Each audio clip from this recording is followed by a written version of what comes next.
Hindi medium academy में आप सभी का स्वागत है। आज इस वीडियो में हम क्लास 9 का जो प्रश्नावली है 8.1 इसका प्रश्न 12 देखने वाले हैं। तो पहले इस प्रश्न को समझ लेते हैं।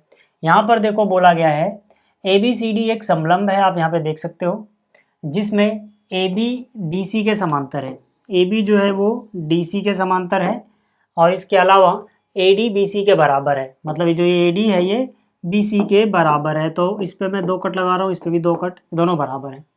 ठीक है, हमें ये 4 चीज़ें दर्शानी है या सिद्ध करनी है। तो कैसे करेंगे? सबसे पहले लिख लेते हैं जो दिया है। तो हमें दिया है AB DC समांतर हैं, AD और BC बराबर हैं। उसके बाद हमें लिखना होता है हमें सिद्ध क्या करना है। ठीक है, तो हमें क्या सिद्ध करना है, मैंने यहाँ लिखा नहीं है, जगह छोड़ दी क्योंकि लिखने में बहुत टाइम लगता। आप ये चारों चीज़ें उतार लेना यहाँ पे। ठीक है ना, जो थोड़ी सी जगह छोड़ी है, ठीक है, यहाँ पे ये 4 चीज़ें आनी चाहिए थी। ठीक है, तो सिद्ध करना में आप ये चारों पॉइंट लिखोगे। उसके बाद देखो सबसे पहले मैं क्या, A बराबर कोण B, कोण A बराबर कोण B, पहला पार्ट की अगर मैं बात करूं तो कोण A और कोण B मुझे बराबर सिद्ध करने हैं। देखो कोण A यहाँ पर इसको बोल रहे हैं और कोण B इसको बोल रहे हैं ना। इधर वाले को मैं कुछ और बोल देता हूँ, मान लो x डिग्री है। ठीक है, कोण भी याद रखना, इसकी बात की जा रही है। तो ये और ये कोण आपस में बराबर दिखाने हैं। तो इनको बराबर दिखाने के लिए हमें रचना करनी पड़ेगी कुछ। क्या रचना करनी पड़ेगी? AB को आप आगे बढ़ाओगे बिंदु E तक और AD के समांतर यानी इसके समांतर CE खींचोगे। ठीक है, मतलब ये जो हमने खींचा है ये इसके समांतर खींचा है। ठीक, तो ये रचना हमें लिखनी भी होती है कि AB को E तक बढ़ाया और CE AD के समांतर खींचा। अब हम करेंगे कैसे, इस वाले कोण को और इस वाले कोण को कैसे बराबर करेंगे वो जरा देख लो। ठीक है, यहाँ पर देखो हम क्या लिख सकते हैं, हम लिख सकते हैं कि भाई देखो जो AB है वो समांतर दिया हुआ है DC के। ठीक है, AB समांतर दिया था DC के। तो यार अगर ये इतना AB इस DC के समांतर है तो इसी AB को आगे बढ़ाने पे तो AE मिलेगा, तो AE भी तो इसके समांतर होगा ना। तो यानी कि अगर मैं डायरेक्ट चाहूँ यहाँ पर तो लिख सकता हूँ कि अगर AB समांतर है तो AB को ही आगे बढ़ाने से AE मिल रहा है, तो ये भी DC के समांतर होगा, पहली बात। दूसरी बात, जो AD है वो समांतर है CE के रचना के अनुसार। ठीक है ना, रचना अनुसार। और ये पहली वाली चीज मैंने क्यों लिखी थी, ये तो दिया था सीधा सीधा। ठीक है, तो अब जरा आप इन दोनों को देखो। इन दोनों को देखोगे तो जो ये चतुर्भुज है, ठीक है, जो ये चतुर्भुज दिख रहा है ये वाला, ठीक है ना, इस पे जरा ध्यान देना। इसमें देखो AE DC के समांतर हो गया, यानी कि AE DC के समांतर हो गया, AD CE के समांतर हो गया, AD CE के समांतर हो गया।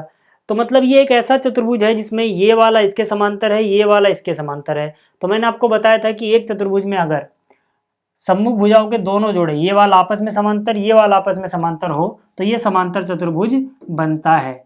ठीक है, तो यहाँ से मैं क्या कह सकता हूँ, यहाँ से मैं कह सकता हूँ कि इसका मतलब ये है कि भाई ADCE एक समांतर चतुर्भुज है। ADCE एक समांतर चतुर्भुज है।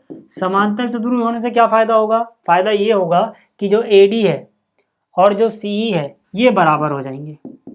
AD बराबर हो जाएगा CE के। इनके बराबर होने से क्या फायदा होगा अभी मैं आपको बताऊंगा। AD CE के बराबर हो गया। कारण में क्या लिखोगे? समांतर चतुर्भुज की सम्मुख भुजाएं, की सम्मुख भुजाएं। मैं शॉर्ट में लिख रहा हूँ, पूरा लिखना। देखो ये समांतर चतुर्भुज था, उसकी ये सम्मुख भुजाएं हैं जो कि आपस में बराबर होंगे।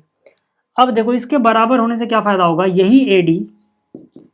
यही AD जो मैंने CE के बराबर दिखाया, जैसे कि इस पे अगर 2 कट लगा हुआ है तो मतलब CE के बराबर इस पे 2 कट आ गया।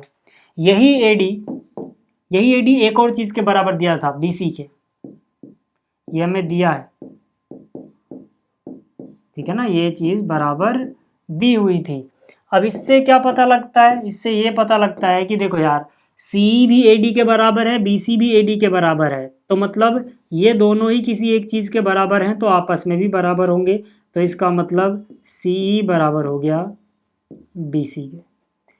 ठीक है, अब अगर ऐसा है तो अब हम बोल सकते हैं त्रिभुज BCE में, त्रिभुज BCE में, त्रिभुज में देखना है आपको।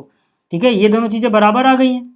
मैं यहाँ पे ये चीज़ सेम उतार रहा हूँ, सी बराबर बी सी, ऊपर अभी सिद्ध किया था। तो जरा देखो यार, सी के सामने कौन सा कोण है इस त्रिभुज में?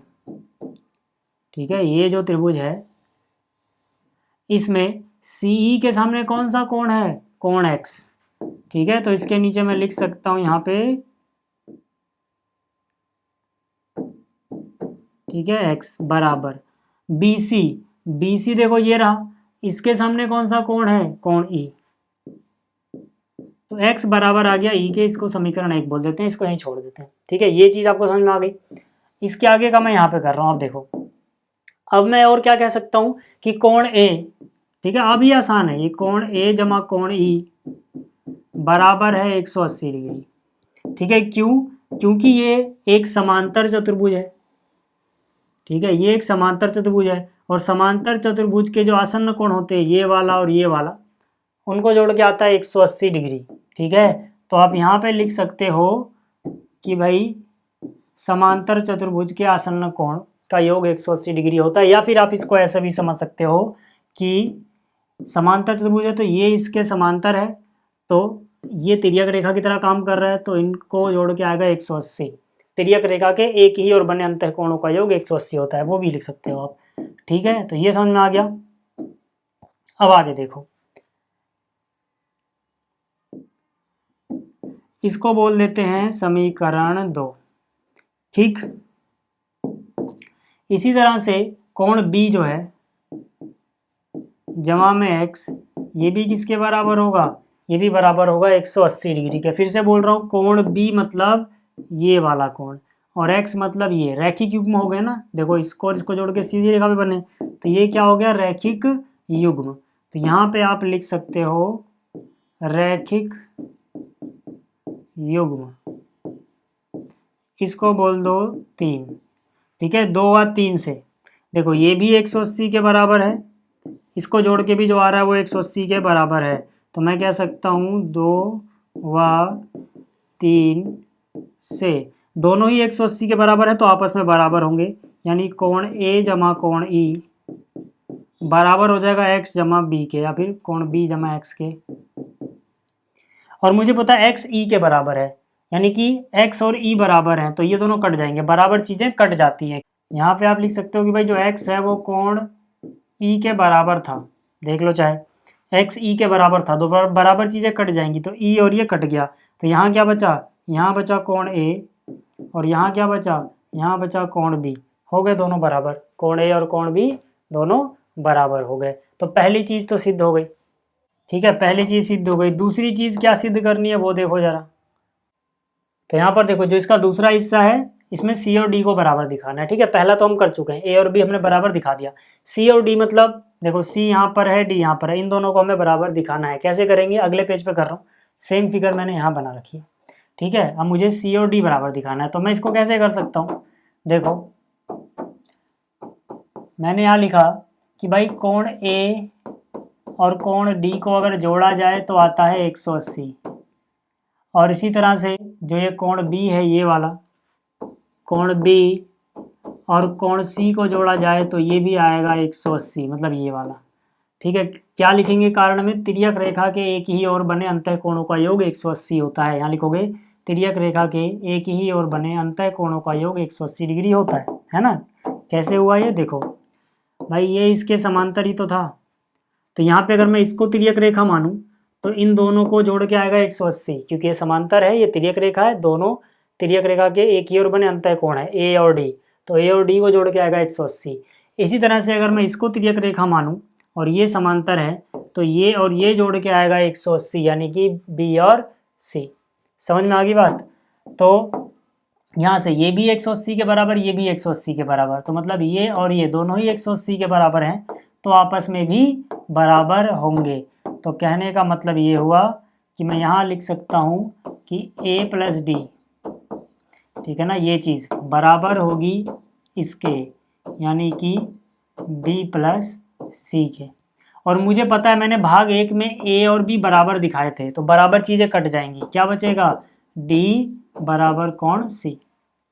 है ना। ए और बी हमने पहले पार्ट में दिखाया था कि बराबर हैं, तो ए और बी बराबर हैं अगर, तो ये कट जाएंगे। यहाँ पे आप लिख भी सकते हो क्योंकि ए और बी बराबर है, इसलिए ए और बी कट गए आपस में, तो डी और सी बराबर आ गए।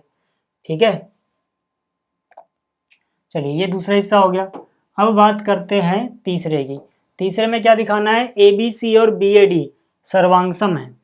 ठीक है, तो मैंने यहाँ पे लिखा त्रिभुज ए बी सी व त्रिभुज बी ए डी में कहाँ पे है ये देखो, इसके लिए हमें मिलाना पड़ेगा ना। पहले इसको मिटा देता हूँ मैं।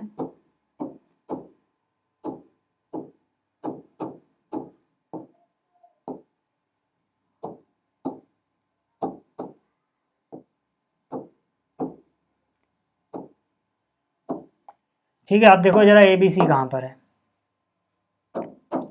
ए बी सी, तो ए बी सी यानी कि ए से बी पे गए,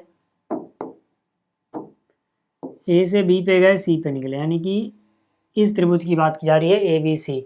और बी ए डी कहाँ पर है, बी से ए पे गए, डी पे निकले, यानी कि इसकी बात की जा रही है ना। तो ये तो आसान है, इन दोनों में देखो ए बी तो दोनों में ही आ रहा है ना, ए बी इसमें भी आ रहा है उसमें भी आ रहा है, तो ए बी बराबर ए बी हो गया सीधा सीधा। तो मैंने यहाँ लिख दिया ए बी बराबर बी ए, है ना, ए बी बी ए की बात है, तो ये कॉमन हो गया यानी उभयनिष्ठ। ये क्या हो गया, ये हो गया उभयनिष्ठ। दूसरी बात देखो, जो यहाँ पर ए बी सी लिखा है मैंने, ए बी सी का कोण बी ये वाला, ठीक है, ए बी सी का कोण बी बराबर है B A D, B A D यानी कि ये वाला जो कोण है कोण ए, ठीक है, कोण ए के बराबर है। ऊपर सिद्ध किया था हमने भाग 1 में, तो मैं यहाँ लिख सकता हूँ ऊपर सिद्ध किया, है ना, भाग 1 में आप सिद्ध कर चुके हो, तो यहाँ लिख दिया ये। और क्या चीज़ है यहाँ पर जो बराबर आ सकती है, देखो जो ए बी सी की भुजा बी सी है और जो बी ए डी की भुजा ए डी है, ये दोनों तो बराबर दिया ही हुआ था, तो यहाँ पे लिख दो दिया है। ठीक है, तो कौन सा नियम लगेगा, भुजा कोण भुजा, पहले भुजा बीच में कोण फिर भुजा, तो भुजा कोण भुजा नियम से त्रिभुज ए बी सी सर्वांगसम हो गया त्रिभुज बी ए डी के, हैं। तो ये वाला हिस्सा भी हो गया। अगला हिस्सा क्या है, ए सी और बी डी बराबर दिखाने हैं, तो वो तो यहीं से मिल जाएगा, है ना। जो अगला हिस्सा है चौथा, ए सी देखो शुरू का और लास्ट का ए सी बन रहा है, तो ये बराबर होगा इसके शुरू और लास्ट के यानी बी डी के by C P C D. ठीक है, तो ये भी हो गया। तो उम्मीद करता हूँ आपको ये सभी प्रश्न समझ में आए होंगे। इस वीडियो में इतना ही, जल्दी ही मिलेंगे अगले वीडियो में। इस वीडियो को देखने के लिए धन्यवाद।